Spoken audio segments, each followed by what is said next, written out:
جناب عثمان بن صائب اپنے والد صائب سے، وہ اور ام عبد الملک بن ابی مخزورہ یعنی زوجہ ابو مخزورہ، دونوں حضرت ابو مخزورہ رضی اللہ تعالیٰ عنہ سے، وہ نبی صلی اللہ علیہ وسلم سے اس خبر کی مانند روایت کرتے ہیں، الصلاۃ خیر من النوم، پہلی یعنی صبح کی اذان میں ہے۔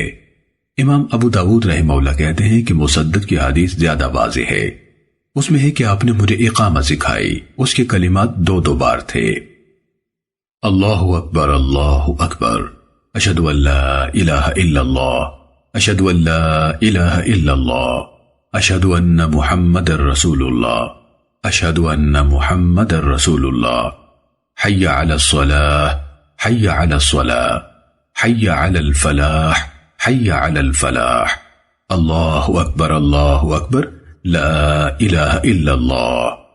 امام ابو داود رحمہ اللہ نے کہا کہ عبد الرزاق نے کہا، جب تو نماز کی اقامت کہے تو قد قامت الصلاۃ، قد قامت الصلاۃ دو بار کہے۔ رسول اللہ صلی اللہ علیہ وسلم نے جناب ابو محذورہ رضی اللہ تعالیٰ عنہ سے فرمایا، کیا تم نے سن لیا؟ یعنی اذان و اقامت کو سمجھ لیا ہے؟ صاحب نے کہا کہ حضرت ابو محذورہ رضی اللہ تعالیٰ عنہ اپنے ماتھے کے بال کاٹا کرتے تھے، نہ مانگ نکالا کرتے تھے، اسی سبب سے کہ نبی صلی اللہ علیہ وسلم نے ان پر ہاتھ پھیرا تھا۔ سنن ابو داود حدیث نمبر 501۔ جناب ابن محیریز سے روایت ہے کہ حضرت ابو محذورہ رضی اللہ تعالیٰ عنہ نے ان سے بیان کیا کہ رسول اللہ صلی اللہ علیہ وسلم نے انہیں اذان کے 19 اور اقامت کے 17 کلمات سکھائے تھے۔ اذان کے کلمات یہ تھے، اللہ اکبر اللہ اکبر، اللہ اکبر اللہ اکبر، اشہد ان لا الہ الا اللہ، اشہد ان لا الہ الا اللہ، اشہد ان محمد رسول اللہ، اشہد ان محمد رسول اللہ، اشہد ان لا الہ الا اللہ، اشہد ان لا الہ الا اللہ، اشہد ان محمد رسول اللہ، اشہد ان محمد رسول اللہ، حی علی الصلاۃ، حی علی الصلاۃ، حی علی الفلاح، حی علی الفلاح، اللہ اکبر، لا الہ الا اللہ۔ اور اقامت کے کلمات یہ تھے، اللہ اکبر اللہ اکبر، اللہ اکبر اللہ اکبر، اشہد ان لا الہ الا اللہ، اشہد ان لا الہ الا اللہ، اشہد ان محمد رسول اللہ، اشہد ان محمد رسول اللہ، حی علی الصلاۃ، حی علی الصلاۃ، حی علی الفلاح، حی علی الفلاح، قد قامت الصلاۃ، قد قامت الصلاۃ، اللہ اکبر، لا الہ الا اللہ۔ حمام بن یحییٰ کی کتاب میں ایسے ہی ہے۔ سنن ابو داود حدیث نمبر 502۔ جناب ابن محیریز حضرت ابو محذورہ رضی اللہ تعالیٰ عنہ سے روایت کرتے ہیں کہ رسول اللہ صلی اللہ علیہ وسلم نے بذات خود مجھے اذان سکھائی۔ آپ نے فرمایا کہ کہو، اللہ اکبر اللہ اکبر، اللہ اکبر اللہ اکبر، اشہد ان لا الہ الا اللہ، اشہد ان لا الہ الا اللہ، اشہد ان محمد رسول اللہ، اشہد ان محمد رسول اللہ، دو دو بار۔ آپ نے فرمایا انہیں دوبارہ کہو اور اونچی آواز سے کہو، اشہد ان لا الہ الا اللہ، اشہد ان لا الہ الا اللہ، اشہد ان محمد رسول اللہ، اشہد ان محمد رسول اللہ، حی علی الصلاۃ، حی علی الصلاۃ، حی علی الفلاح، حی علی الفلاح، اللہ اکبر، لا الہ الا اللہ۔ سنن ابو داود حدیث نمبر 503۔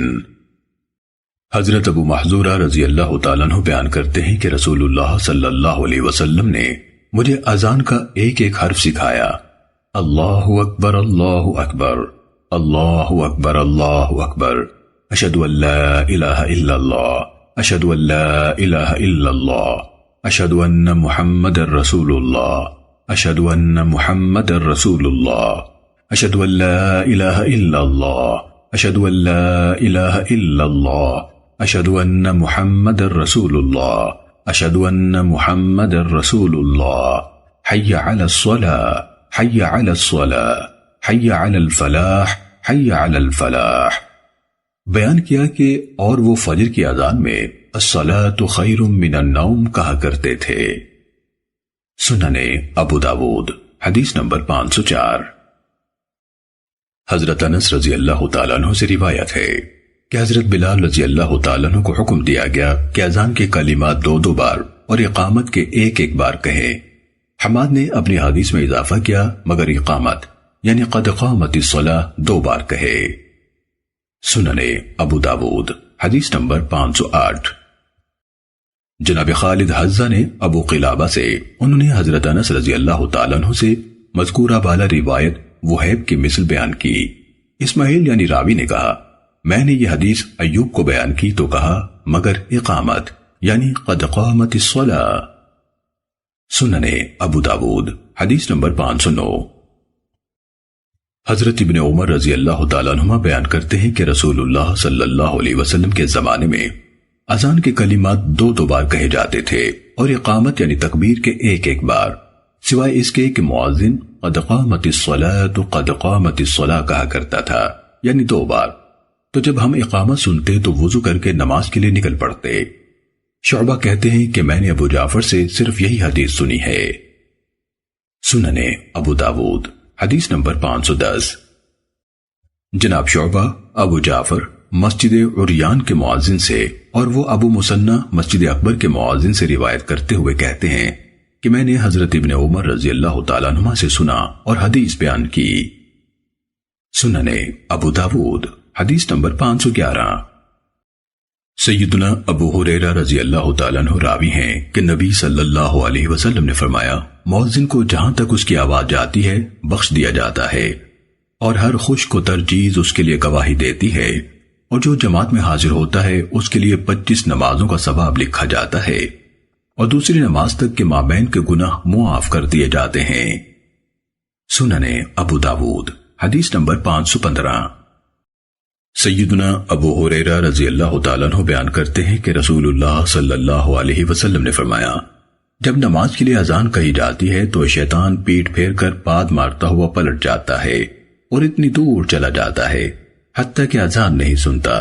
جب اذان مکمل ہو جاتی ہے تو لوٹ آتا ہے، پھر جب اقامت کہی جاتی ہے تو پیٹ پھیر کر چلا جاتا ہے، اور جب اقامت ہو جاتی ہے تو لوٹ آتا ہے، اور نمازی کے دل میں طرح طرح کے خیالات ڈالتا ہے اور کہتا ہے یہ یاد کر، یہ یاد کر، ایسی ایسی باتیں یاد دلاتا ہے جو اسے یاد نہ آتی ہوں، حتیٰ کہ آدمی کو خیال ہی نہیں رہتا کہ کتنی رکعتیں پڑی ہیں۔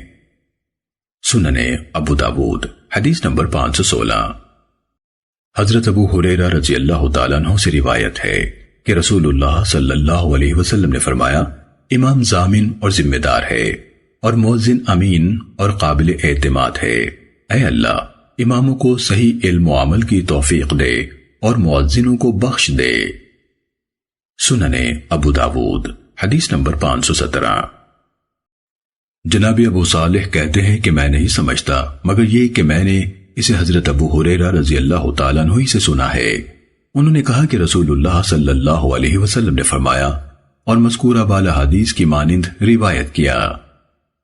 سننے ابو داود حدیث نمبر 518۔ بنو نجار کی خاتون سے روایت ہے، انہوں نے کہا کہ میرا گھر مسجد کے اطراف کے گھروں میں سب سے اونچا تھا۔ حضرت بلال رضی اللہ تعالیٰ عنہ فجر کی اذان اسی پر آ کر دیا کرتے تھے۔ وہ سحر کے وقت آ کر اس پر بیٹھ جاتے اور صبح صادق کو دیکھتے رہتے۔ جب صبح کو طلوع ہوتا دیکھتے تو انگڑائی لیتے اور کہتے اے اللہ میں تیری تعریف کرتا ہوں اور قریش پر تجھی سے مدد چاہتا ہوں کہ وہ تیرے دین کو قائم کریں۔ وہ بیان کرتی ہیں کہ پھر اذان کہتے قسم اللہ کی مجھے نہیں معلوم کہ بلال نے کسی رات بھی یہ کلمات چھوڑے ہوں۔ سننے ابو داود حدیث نمبر 519۔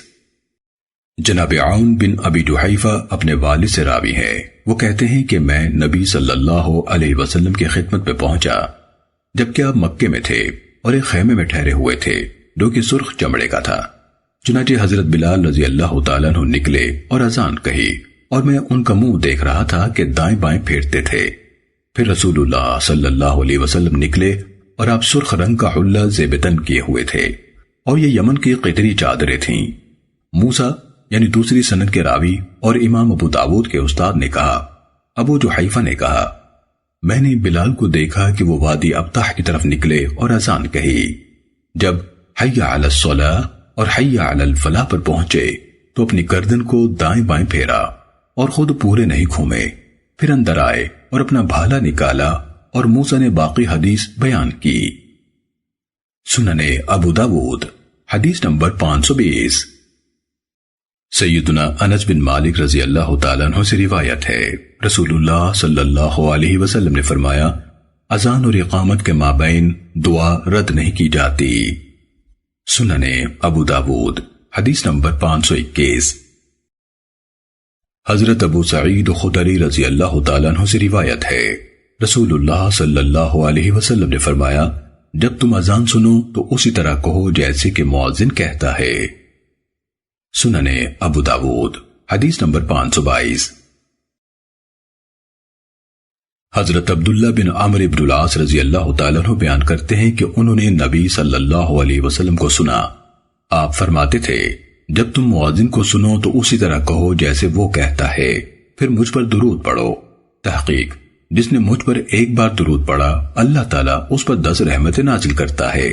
پھر میرے لیے اللہ سے وسیلہ طلب کرو، بلا شبہ یہ وسیلہ جنت میں ایک منزل کا نام ہے جو اللہ کے کسی ایک بندے کو ملے گی، اور مجھے امید ہے کہ وہ میں ہی ہوں گا۔ جس نے میرے لیے اللہ سے وسیلہ طلب کیا اس کے لیے شفاعت حلال ہو گئی۔ سنن ابو داود حدیث نمبر 523۔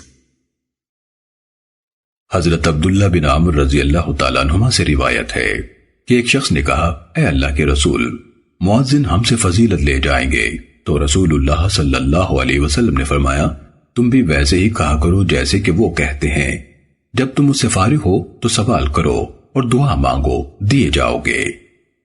سنن ابو داود حدیث نمبر 524۔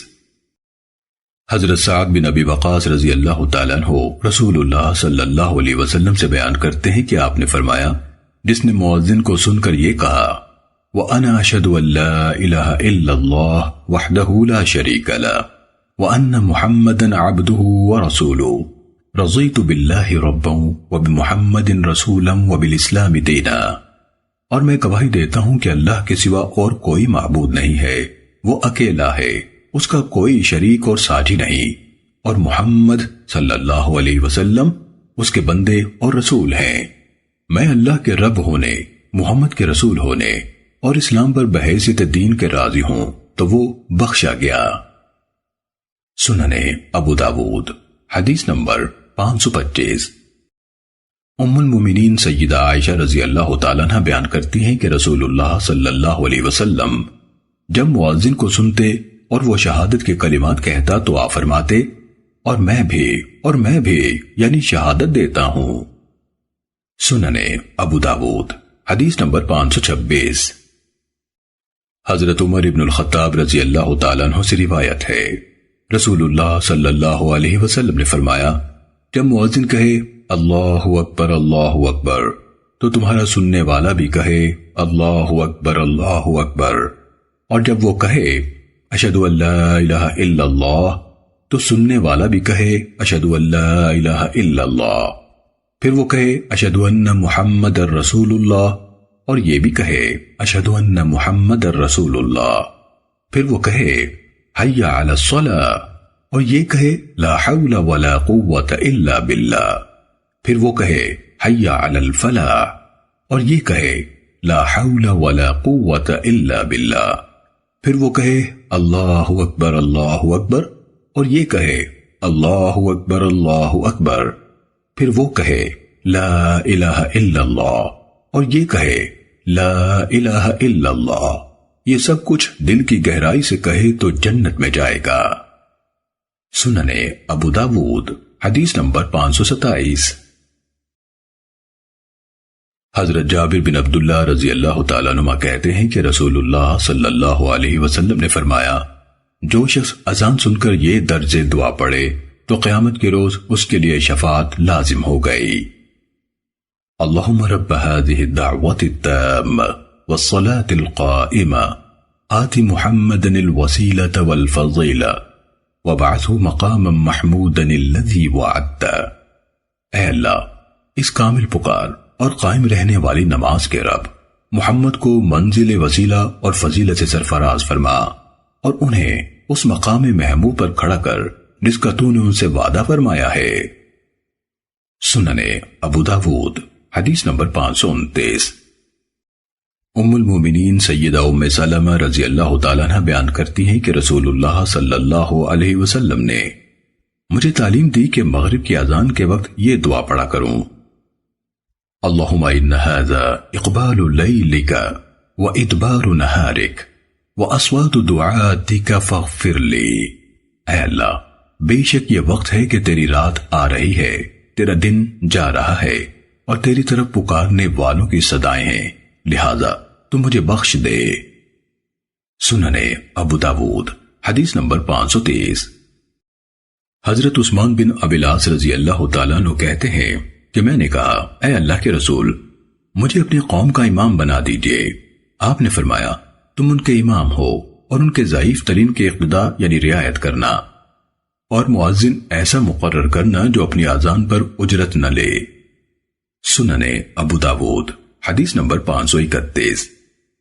حضرت عبداللہ بن عمر رضی اللہ تعالیٰ عنہ سے روایت ہے کہ حضرت بلال رضی اللہ تعالیٰ عنہ نے ایک بار طلوع فجر سے پہلے اذان کہہ دی تو نبی صلی اللہ علیہ وسلم نے انہیں حکم دیا کہ جاؤ اور اعلان کرو کہ خبردار بے شک بندہ سو گیا تھا، خبردار بے شک بندہ سو گیا تھا۔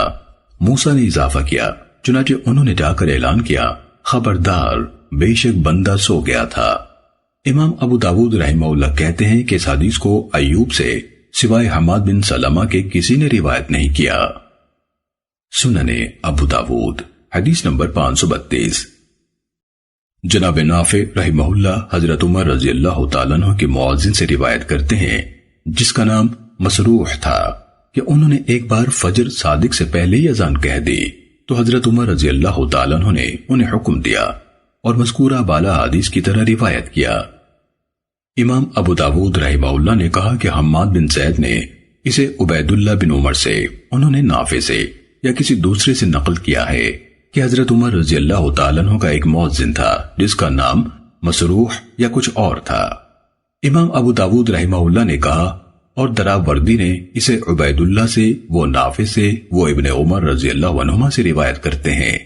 کہا کہ حضرت عمر رضی اللہ تعالیٰ عنہ کے مؤذن کا نام مسعود تھا اور اس کے مثل بیان کیا اور یہ اس سے زیادہ صحیح ہے۔ سنن ابو داود حدیث نمبر 533۔ ام المومنین سیدہ عائشہ رضی اللہ تعالیٰ عنہ سے روایت ہے کہ حضرت ابن ام مکتوم رضی اللہ تعالیٰ عنہ رسول اللہ صلی اللہ علیہ وسلم کے مؤذن تھے اور نابینا تھے۔ سنن ابو داود حدیث نمبر 535۔ جناب ابو شعثہ بیان کرتے ہیں کہ ہم حضرت ابو ہریرہ رضی اللہ تعالیٰ عنہ کے ساتھ ایک مسجد میں بیٹھے تھے کہ مؤذن نے عصر کی اذان کہی تو اس کے بعد ایک شخص مسجد سے نکل گیا۔ حضرت ابو ہریرہ رضی اللہ تعالیٰ عنہ نے کہا اس نے حضرت ابو القاسم صلی اللہ علیہ وسلم کی نافرمانی کی ہے۔ سنن ابو داود حدیث نمبر 536۔ حضرت جابر بن سمرہ رضی اللہ تعالیٰ عنہ بیان کرتے ہیں کہ حضرت بلال رضی اللہ تعالیٰ عنہ اذان کہتے پھر ذرا دیر رکتے، جب دیکھتے کہ نبی صلی اللہ علیہ وسلم تشریف لا رہے ہیں تو اقامت کہتے۔ سنن ابو داود حدیث نمبر 537۔ جناب مجاہد کہتے ہیں کہ میں ایک بار حضرت ابن عمر رضی اللہ تعالیٰ عنہما کے ساتھ تھا کہ ایک شخص نے ظہر یا عصر میں تصویب کی، یعنی اذان کے بعد دوبارہ اعلان کیا تو انہوں نے فرمایا مجھے یہاں سے لے چلو، بے شک یہ بدعت ہے۔ سنن ابو داود حدیث نمبر 538۔ جناب عبداللہ بن ابی قتادہ اپنے والد سے، وہ نبی صلی اللہ علیہ وسلم سے راوی ہیں کہ آپ نے فرمایا جب اقامت کہہ دی جائے تو جب تک مجھے آتا نہ دیکھ لو کھڑے نہ ہوا کرو۔ امام ابو داود رحمہ اللہ نے کہا ایوب اور حجاج الصواف نے یحییٰ سے ایسی ہی روایت کیا ہے، یعنی صیغہ عن کے ساتھ، اور ہشام دستوائی نے کہا یحییٰ نے مجھے لکھا، اور اسے معاویہ بن سلام اور علی بن مبارک نے یحییٰ سے روایت کیا۔ ان دونوں نے اس روایت میں کہا اس وقت تک کھڑے نہ ہو جب تک کہ مجھے دیکھ نہ لو اور آرام و سکون اختیار کرو۔ سننے ابو داود حدیث نمبر 539۔ یحییٰ نے اپنی سند سے مذکورہ بالا حدیث کے مثل روایت کیا، کہا اس وقت تک کھڑے نہ ہو حتیٰ کہ مجھے دیکھ لو کہ میں گھر سے نکل آیا ہوں۔ امام ابو داود رحمہ اللہ نے کہا قد خرجت کے لفظ صرف معمر نے روایت کیے ہیں۔ ابن عیینہ نے معمر سے روایت کیا تو اس میں قد خرجت کے لفظ بیان نہیں کیے۔ سننے ابو داود حدیث نمبر 540۔ حضرت ابو ہریرہ رضی اللہ تعالیٰ عنہ بیان کرتے ہیں کہ رسول اللہ صلی اللہ علیہ وسلم کے لیے نماز کی اقامت کہی جاتی اور لوگ نبی صلی اللہ علیہ وسلم کے مصلی پر تشریف لانے سے پہلے ہی اپنی جگہ لے چکے ہوتے تھے، یعنی صفیں برابر کر چکے ہوتے تھے۔ سننے ابو داود حدیث نمبر 541۔ جناب حمید کہتے ہیں کہ میں نے ثابت بنانی سے پوچھا کہ کوئی آدمی اقامت ہو جانے کے بعد کسی سے کوئی بات کرے تو کیسا ہے؟ تو انہوں نے مجھے حضرت انس بن مالک رضی اللہ تعالیٰ عنہ سے یہ حدیث سنائی کہ ایک بار نماز کی اقامت کہی گئی اور رسول اللہ صلی اللہ علیہ وسلم کے سامنے ایک آدمی آ گیا اور اس نے آپ کو کچھ دیر کے لیے روک کے رکھا جبکہ اقامت کہی جا چکی تھی۔ سننے ابو داود حدیث نمبر 542۔ حضرت انس رضی اللہ تعالیٰ عنہ بیان کرتے ہیں کہ نماز کے لیے اقامت کہہ دی گئی اور رسول اللہ صلی اللہ علیہ وسلم مسجد کی ایک جانب میں کسی کے ساتھ سرگوشی میں مشغول رہے اور آپ نماز کے لیے آئے تو لوگوں کو نیند آ رہی تھی۔ سننے ابو داود حدیث نمبر 544۔ سالم ابو نضر رحمہ اللہ یعنی تابعی کہتے ہیں کہ رسول اللہ صلی اللہ علیہ وسلم اقامت کہے جانے کے بعد مسجد میں حاضرین کو کم محسوس کرتے تو بیٹھ جاتے اور نماز نہ پڑھاتے، اور جب دیکھتے کہ جمع ہو گئے ہیں تو نماز پڑھا دیتے۔ سننے ابو داود حدیث نمبر 545۔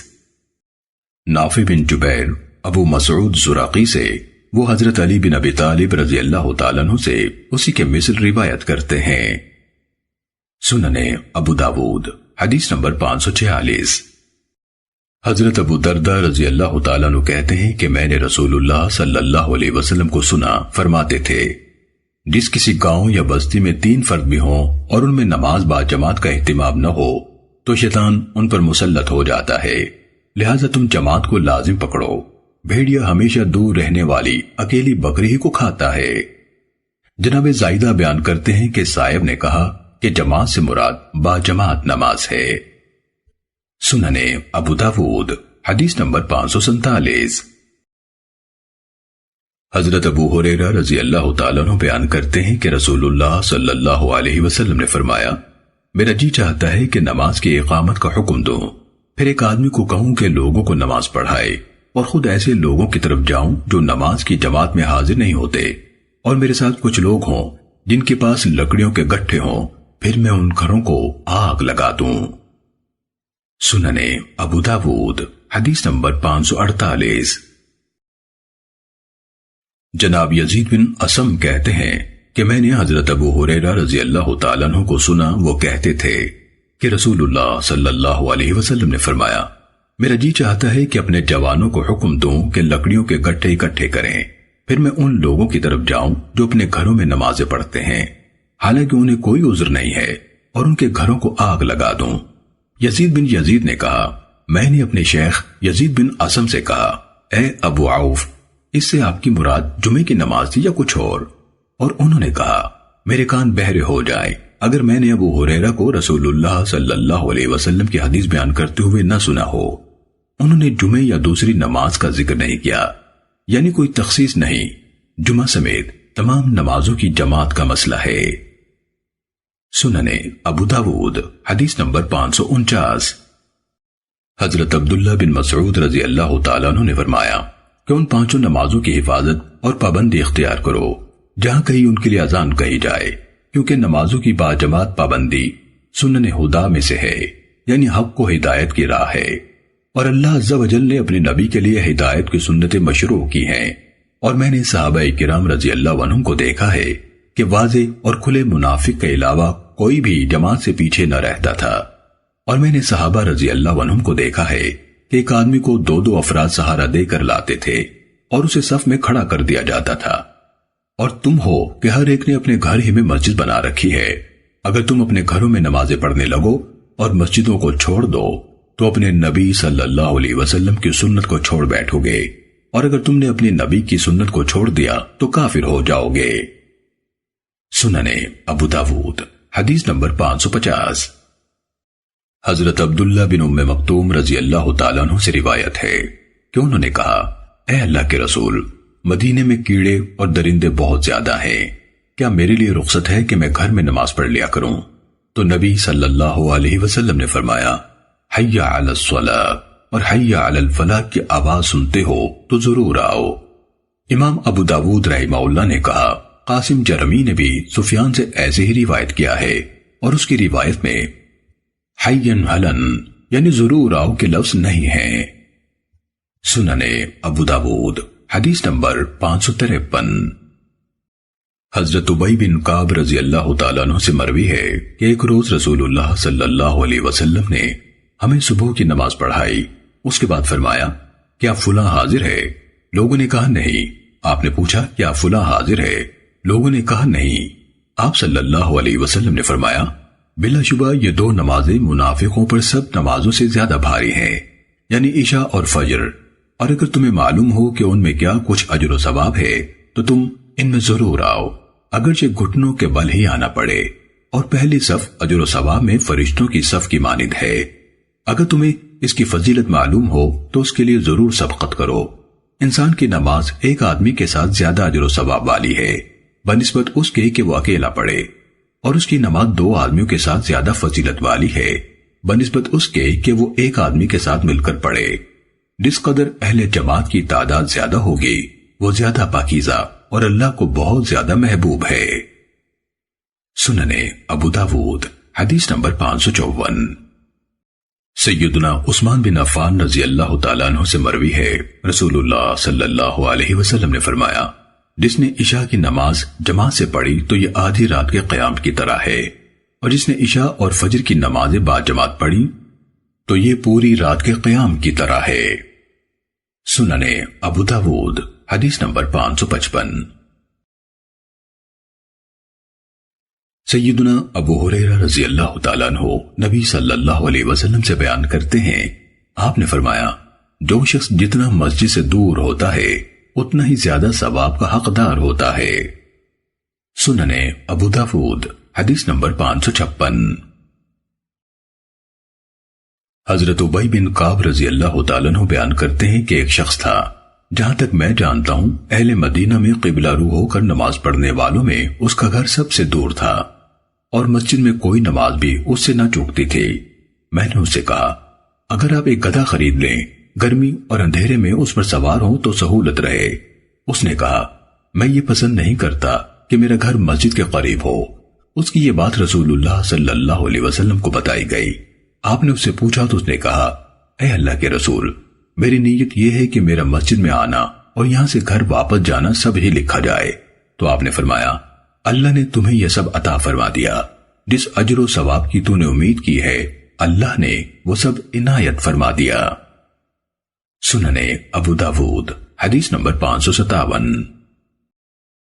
حضرت ابو امامہ رضی اللہ تعالیٰ عنہ سے مروی ہے، رسول اللہ صلی اللہ علیہ وسلم نے فرمایا، جو آدمی اپنے گھر سے وضو کر کے فرض نماز کے لیے نکلتا ہے تو اس کا اجر و ثواب ایسے ہے جیسے کہ حاجی احرام باندھے ہوئے آئے، اور جو شخص چاش کی نماز کے لیے نکلے اور اس مشقت یا اٹھ کھڑے ہونے کی غرض صرف یہی نماز ہو تو ایسے آدمی کا ثواب عمرہ کرنے والے کی مانند ہے، اور ایک نماز کے بعد دوسری نماز کہ ان دونوں کے درمیان کوئی لغو نہ ہو، علیین میں اندراج کا باعث ہے۔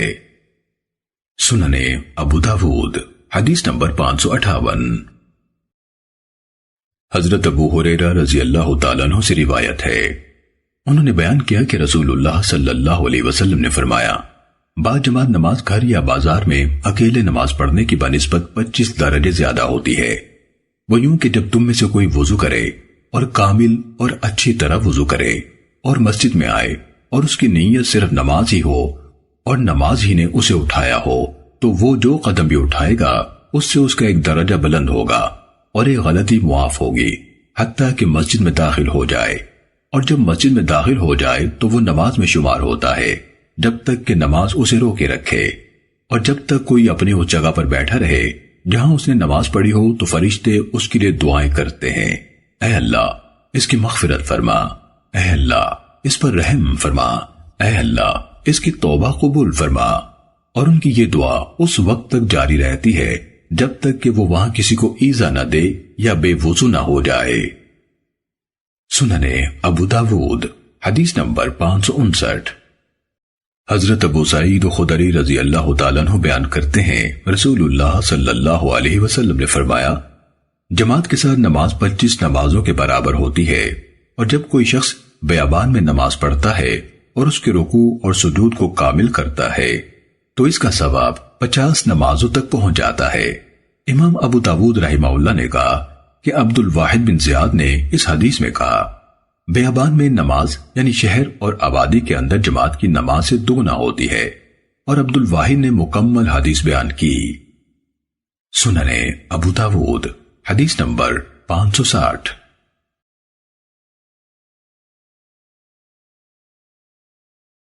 حضرت بریدہ رضی اللہ تعالیٰ عنہ نبی صلی اللہ علیہ وسلم سے بیان کرتے ہیں، آپ نے فرمایا، خوشخبری دو قیامت کے روز کامل نور کی ان لوگوں کو جو اندھیروں میں مسجدوں کی طرف چل چل کے آتے ہیں۔ سننے ابو داود حدیث نمبر 561۔ جناب ابو سمامہ حنات بیان کرتے ہیں کہ انہیں حضرت کعب بن عجرہ رضی اللہ تعالیٰ عنہ ملے جبکہ وہ مسجد کو جا رہے تھے۔ دونوں میں سے ایک نے دوسرے کو پایا، کہتے ہیں کہ حضرت کعب نے مجھے پایا کہ میں اپنے ہاتھوں کی انگلیوں کو ایک دوسرے میں دیے ہوئے تھا، تو انہوں نے مجھے اس سے منع کیا اور کہا کہ رسول اللہ صلی اللہ علیہ وسلم نے فرمایا ہے، جب تم میں سے کوئی وضو کرے اور اچھی طرح وضو کرے پھر مسجد کا قصد کرے تو اپنے ہاتھوں کی انگلیوں کو ایک دوسرے میں ہرگز نہ دے، کیونکہ وہ نماز میں ہے۔ سننے ابو داود حدیث نمبر 562۔ جناب سعید بن مسیب بیان کرتے ہیں کہ ایک انصاری کی موت کا وقت آ گیا تو اس نے کہا، میں تمہیں ایک حدیث سناتا ہوں اور محض اجر کے لیے سناتا ہوں۔ میں نے رسول اللہ صلی اللہ علیہ وسلم کو فرماتے سنا ہے، جب تم میں سے کوئی وضو کرتا ہے اور اچھی طرح کرتا ہے پھر نماز کے لیے نکلتا ہے تو جب وہ اپنا دائیں قدم اٹھاتا ہے تو اللہ تعالیٰ اس کے لیے ایک نیکی لکھ دیتا ہے، اور وہ بائیں قدم نہیں ٹکاتا کہ اللہ عز و جل اس کی ایک غلطی معاف کر دیتا ہے۔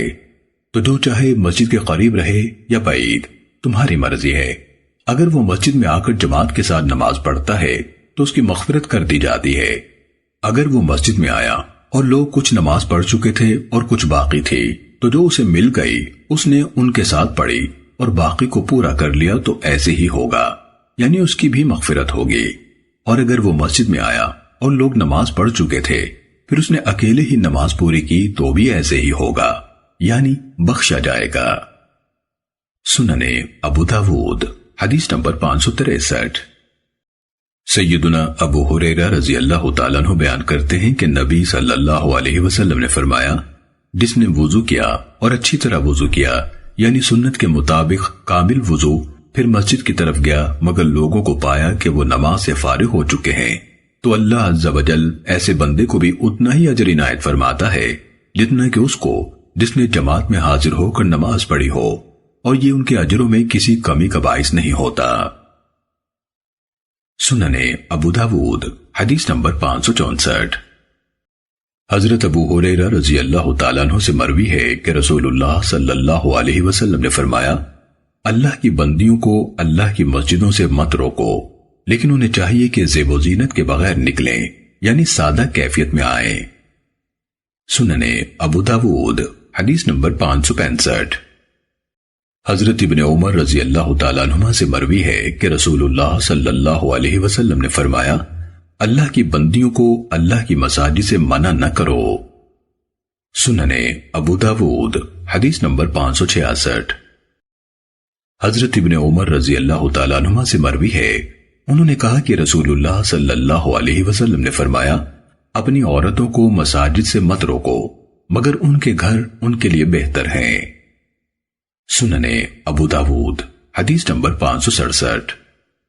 جناب مجاہد نے کہا کہ حضرت عبداللہ بن عمر رضی اللہ تعالیٰ عنہما نے بیان کیا کہ نبی صلی اللہ علیہ وسلم نے فرمایا، عورتوں کو رات کے وقت مساجد میں جانے کی خاطر اجازت دے دیا کرو۔ اس پر ان کے ایک صاحبزادے نے ان سے کہا، قسم اللہ کی ہم انہیں اجازت نہیں دیں گے، وہ اسے باہر نکلنے کا ایک بہانہ بنا لیں گی، قسم اللہ کی ہم انہیں اجازت نہیں دیں گے۔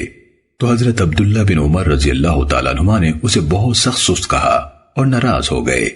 کہا، میں تمہیں بتا رہا ہوں کہ رسول اللہ صلی اللہ علیہ وسلم نے فرمایا ہے ان کو اجازت دو، اور تم کہتے ہو کہ ہم انہیں اجازت نہیں دیں گے۔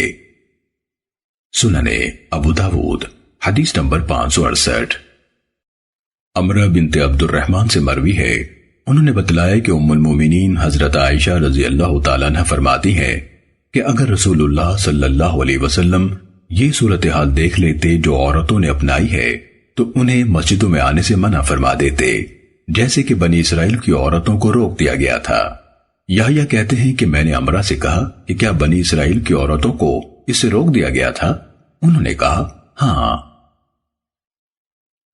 سننے ابو داود حدیث نمبر 569۔ جناب نافع سے روایت ہے کہ حضرت عبداللہ بن عمر رضی اللہ تعالیٰ عنہما بیان کرتے ہیں کہ رسول اللہ صلی اللہ علیہ وسلم نے فرمایا، اگر ہم یہ دروازہ عورتوں کے لیے چھوڑ دیں اور انہی کے لیے مخصوص کر دیں تو بہتر ہو۔ نافع کہتے ہیں کہ حضرت ابن عمر رضی اللہ تعالیٰ عنہما مرتے دم تک اس دروازے سے مسجد میں نہیں آئے۔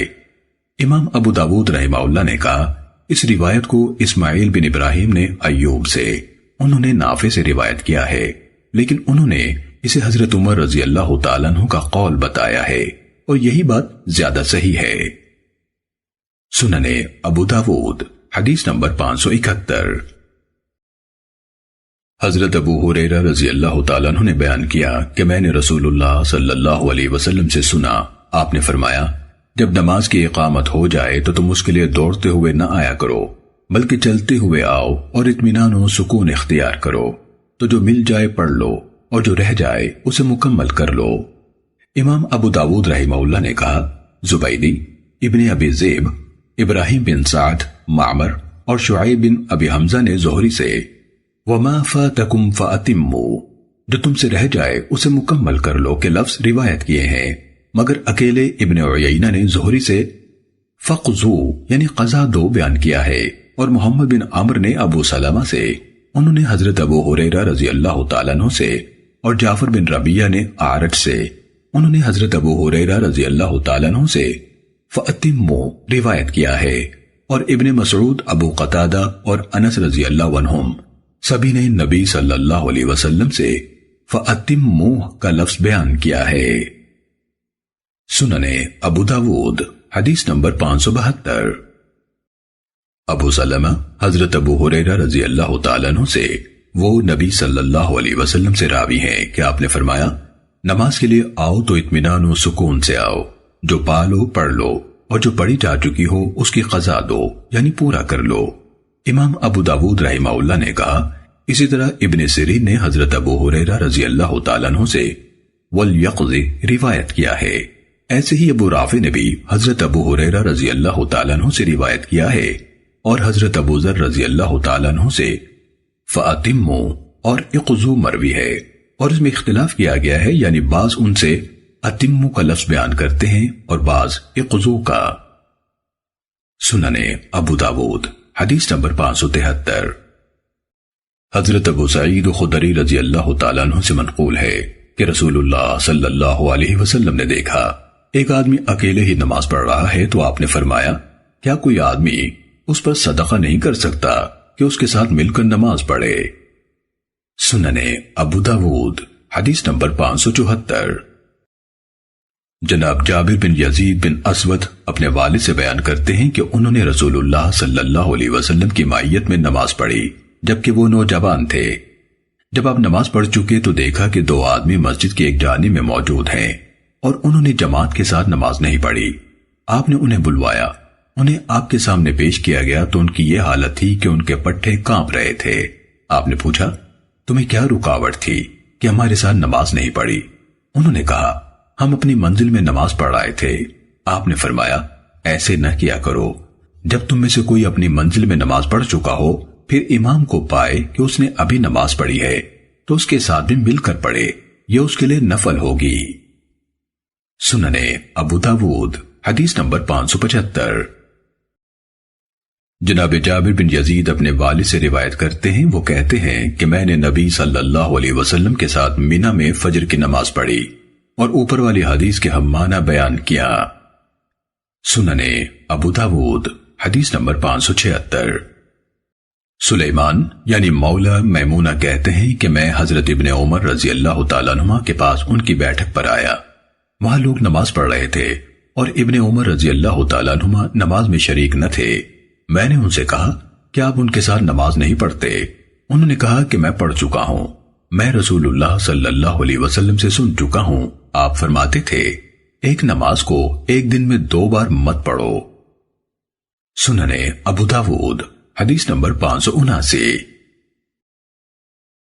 حضرت عقبہ بن عامر رضی اللہ تعالیٰ عنہ بیان کرتے ہیں کہ میں نے رسول اللہ صلی اللہ علیہ وسلم سے سنا، فرماتے تھے جو شخص لوگوں کو امامت کرائے اور بر وقت کرائے تو یہ اس کے لیے اور نمازیوں کے لیے باعث اجر ہے، اور جس نے اس میں کوئی کمی کی تو اس کا گناہ امام پر ہے، نمازیوں پر نہیں۔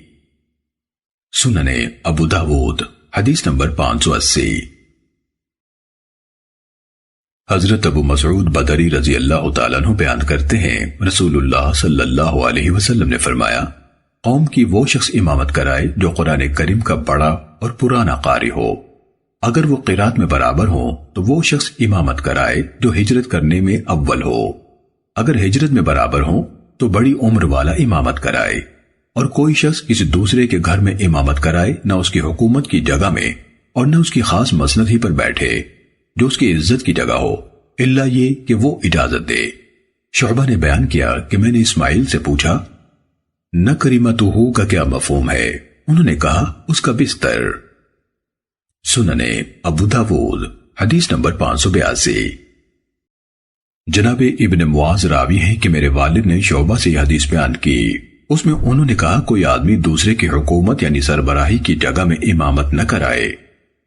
امام ابو داود رحمہ اللہ نے کہا اور اسی طرح یحییٰ القطان نے شعبہ سے اقدمہم قراءتن روایت کیا ہے، یعنی قرات میں پرانا ہو۔ سننے ابو داود حدیث نمبر 583۔ اوس بن زمعج حضرمی حضرت ابو مسعود بدری رضی اللہ تعالیٰ عنہ سے وہ نبی صلی اللہ علیہ وسلم سے یہی حدیث بیان کرتے ہیں، کہا اگر قرات قرآن میں برابر ہوں تو سنت کا زیادہ عالم امامت کرائے، اگر سنت میں برابر ہوں تو وہ امام بنے جو ہجرت میں اول ہو۔ اس روایت میں اقدمہم قراءتن بیان نہیں کیا، یعنی قرات میں پرانا ہونے کا ذکر نہیں کیا۔ امام ابو داود رحمہ اللہ نے کہا حجاج بن ارطا نے اسماعیل سے روایت کیا کسی کی مسند یعنی عزت کی جگہ پر بغیر اس کی اجازت کے مت بیٹھو۔ سننے ابو داود حدیث نمبر 584۔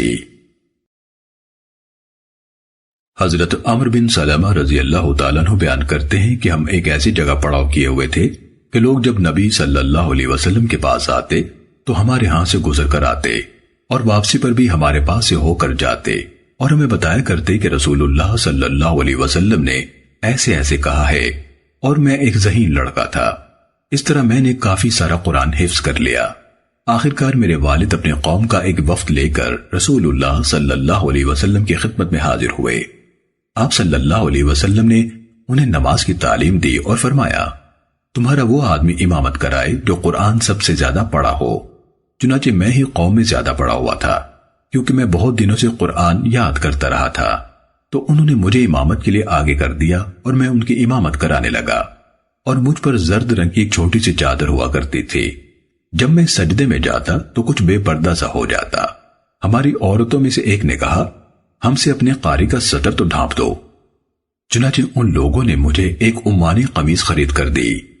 اس سے مجھے ایسی خوشی ہوئی کہ اسلام لانے کے بعد کسی اور شے سے نہیں ہوئی تھی۔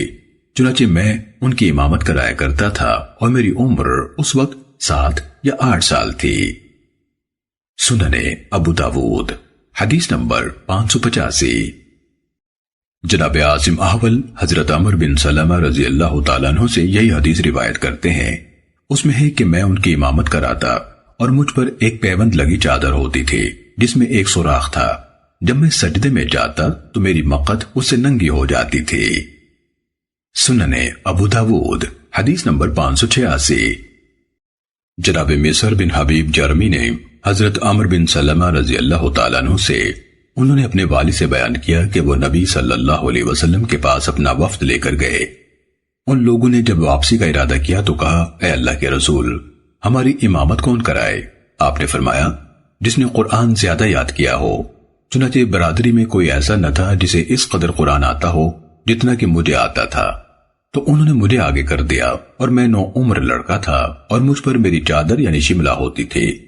میں اپنی قوم بنی جرم کے جس اجتماع میں بھی ہوتا میں ہی ان کی امامت کرایا کرتا اور ان کے جنازے بھی پڑھاتا اور آج تک پڑھا رہا ہوں۔ امام ابو داود رحمہ اللہ کہتے ہیں کہ یزید بن ہارون نے مسعر بن حبیب سے انہوں نے عمر بن سلمہ سے روایت کیا کہ جب میری قوم اپنا وفد نبی صلی اللہ علیہ وسلم کی خدمت میں لے کر آئی، اس سند میں ان ابی کا واسطہ نہیں ہے۔ سنن ابو داود حدیث نمبر 587۔ جناب نافع حضرت عبداللہ بن عمر رضی اللہ تعالیٰ عنہما سے راوی ہیں کہ جب مہاجرین اولین رسول اللہ صلی اللہ علیہ وسلم سے پہلے ہجرت کر کے آئے تو انہوں نے مقام اسپا پر قبا کے قریب پڑاؤ کیا، تو سالم مولا ابی حذیفہ رضی اللہ تعالیٰ عنہ ان کی امامت کرایا کرتے تھے۔ ان لوگوں میں انہیں قرآن سب سے زیادہ یاد تھا۔ حیثم نے اضافہ کیا کہ اس جماعت میں حضرت عمر ابن الخطاب اور ابو سلمہ بن عبد الاسد رضی اللہ عنہم بھی ہوتے تھے۔ سنن ابو داود حدیث نمبر 588۔ جناب ابو قلابہ حضرت مالک بن حویرث رضی اللہ تعالیٰ عنہ سے راوی ہیں کہ نبی صلی اللہ علیہ وسلم نے ان سے یا ان کے ساتھی سے فرمایا، جب نماز کا وقت ہو جائے تو اذان کہو، پھر اقامت کہو، اور امامت وہ کرائے جو تم میں عمر میں بڑا ہو۔ اور مسلمہ کی روایت میں ہے کہ ان دنوں ہم علم میں برابر تھے۔ اور اسماعیل ابن علیہ کی روایت میں ہے کہ خالد حذہ نے کہا، میں نے ابو قلابہ سے پوچھا، قرات قرآن کا مسئلہ کیا ہوا؟ انہوں نے کہا، یہ دونوں اس میں قریب قریب تھے۔ سنن ابو داود حدیث نمبر 589۔ حضرت ام ورقہ بنت نوفل رضی اللہ تعالیٰ عنہ سے مروی ہے کہ نبی صلی اللہ علیہ وسلم جب غزوہ بدر کے لیے گئے تو میں نے عرض کیا کہ اے اللہ کے رسول، مجھے اپنے ساتھ جانے کی اجازت دیجیے، میں آپ کے مریضوں کا علاج معالجہ اور خدمت کروں گی، اور شاید اللہ تعالیٰ مجھے شہادت نصیب فرما دے۔ نبی صلی اللہ علیہ وسلم نے فرمایا، تم اپنے گھر ہی میں ٹھہرو، اللہ تعالیٰ تمہیں شہادت کی موت دے گا۔ چنانچہ یہ شہیدہ کے لقب سے پکاری جانے لگی، اور اس نے قرآن پاک پڑھا تھا، اور نبی صلی اللہ علیہ وسلم سے اپنے گھر میں مؤذن رکھنے کی اجازت طلب کی تو آپ صلی اللہ علیہ وسلم نے اجازت دے دی۔ اس نے ایک غلام اور لونڈی کو مدبر بنایا تھا، یعنی اس کی موت کے بعد آزاد ہوں گے۔ یہ دونوں ایک رات اس کی طرف اٹھے اور ایک چادر سے اس کا منہ بند کر دیا، حتیٰ کہ وہ مر گئی اور خود بھاگ گئے۔ صبح کو حضرت عمر رضی اللہ تعالیٰ عنہ نے لوگوں میں اعلان کیا کہ جسے ان کے بارے میں کچھ علم ہو یا انہیں دیکھا ہو تو انہیں لے آئے۔ چنانچہ ان کے بارے میں حکم دیا اور وہ دونوں سولی چڑھا دیے گئے، اور یہ مدینے میں پہلے آدمی تھے جن کو سولی دی گئی۔ سنن ابو داود حدیث نمبر 591۔ جناب عبد الرحمن بن خلاد سے روایت ہے، انہوں نے حضرت ام ورقہ بنت عبداللہ بن حارث رضی اللہ تعالیٰ عنہ سے یہی حدیث بیان کی ہے، اور پہلی روایت زیادہ کامل ہے۔ اس میں ہے کہ رسول اللہ صلی اللہ علیہ وسلم اس کے ہاں اس کے گھر میں ملنے کے لیے آیا کرتے تھے، اور اس کے لیے ایک مؤذن مقرر کیا تھا جو اس کے لیے اذان دیتا تھا، اور آپ نے اسے یعنی ام ورقہ کو حکم دیا تھا کہ اپنے گھر والوں کی امامت کرایا کرے۔ عبد الرحمن کہتے ہیں کہ میں نے اس کے مؤذن کو دیکھا تھا جو بہت بوڑھا تھا۔ سنن ابو داود حدیث نمبر 592۔ سیدنا انس رضی اللہ تعالیٰ عنہ سے مروی ہے کہ نبی صلی اللہ علیہ وسلم نے اپنے سفر غزوہ کے موقع پر حضرت عبداللہ ابن ام مکتوم رضی اللہ تعالیٰ عنہ کو اپنا جانشین بنایا تھا، اور یہی لوگوں کی امامت کراتے تھے، اور یہ نابینا تھے۔ سنن ابو داود حدیث نمبر 595۔ جناب ابو عطیہ نے بیان کیا کہ حضرت مالک بن حویرث رضی اللہ تعالیٰ عنہ ہمارے ہاں اسی جگہ جہاں ہم نماز پڑھتے ہیں آیا کرتے تھے۔ چنانچہ نماز کی اقامت کہی گئی تو ہم نے ان سے کہا آگے بڑھیں اور نماز پڑھائیں۔ انہوں نے کہا کوئی اپنا آدمی آگے کرو جو تمہیں نماز پڑھائے، میں تمہیں بتاتا ہوں کہ میں اس وقت کیوں نماز نہیں پڑھاتا۔ میں نے رسول اللہ صلی اللہ علیہ وسلم سے سنا ہے، آپ فرما رہے تھے جو شخص کسی قوم کو ملنے کے لیے جائے تو ان کی امامت نہ کرائے بلکہ انہی میں کا کوئی شخص امامت کروائے۔ سنن ابو داود حدیث نمبر 596۔ حضرت جابر بن عبداللہ رضی اللہ تعالیٰ عنہ بیان کرتے ہیں کہ حضرت معاذ بن جبل رضی اللہ تعالیٰ عنہ رسول اللہ صلی اللہ علیہ وسلم کے ساتھ عشاء کی نماز پڑھا کرتے تھے، پھر اپنے قوم کے پاس آتے اور انہیں وہی نماز پڑھاتے۔ سنن ابو داود حدیث نمبر 599۔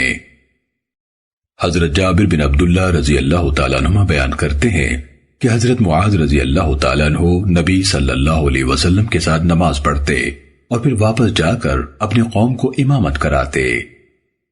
سنن ابو داود حدیث نمبر 600۔